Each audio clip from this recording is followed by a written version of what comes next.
অক্টোবৰৰ 2 তাৰিখে ক'ত যাওঁ বুলি কৈছে? দিনত 8টা বজাত ওলাই গ'ল। কি নাম আছিলে ছোৱালীজনী? জ্যোৎস্না ৰায়। ক্লাছত পঢ়িছিলে তাই?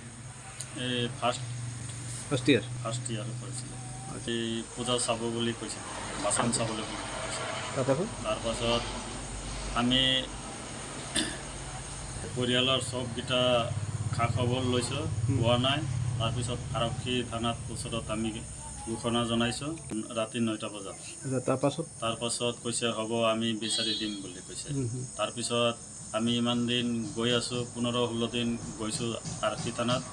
তাৰপিছত কৈছে নাই, আৰক্ষী থানা বোলে হেৰি কৰি দিব, বিচাৰি দিব, উলিয়াম, চেষ্টা কৰি আছোঁ, এনেকৈ কৈছে। আজিলৈকে 1 মাহ হৈ গ'ল, খা খবৰ একো পোৱা নাই। ইয়াৰ মাজতে আপোনালোকক যোগাযোগ কৰিছিলে নেকি তাই? কৰিছিলে, কৈছে কলিকতাত আছে। কলিকতাৰ পাছত মোবাইলটো একবাৰ ফোন কৰিছিলে, ফোন কৰাৰ পাছত কৈছে চুইচ অফ। এতিয়া মোবাইলটো চুইচ অফ হৈ আছে? এতিয়া চুইচ অফ হৈ আছে আৰু এতিয়াও চুইচ অফ হৈ আছে।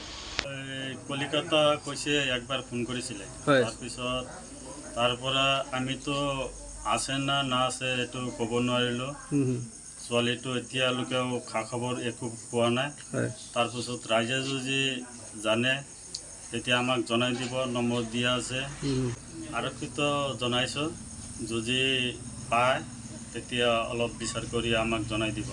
আমি একদম পগলাৰ নিচিনা আছোঁ, খোৱা বোৱা একো কৰা নাই, একদম ক'ত আছে কি খবৰ নাই। আৰু আমি দুজন একদম পগলাৰ নিচিনা ঘূৰি আছোঁ, যোনে য'ত কয় তাতেই গৈ আছোঁ। আজিলৈকে কোনো খা খবৰ একো দিয়া নাই।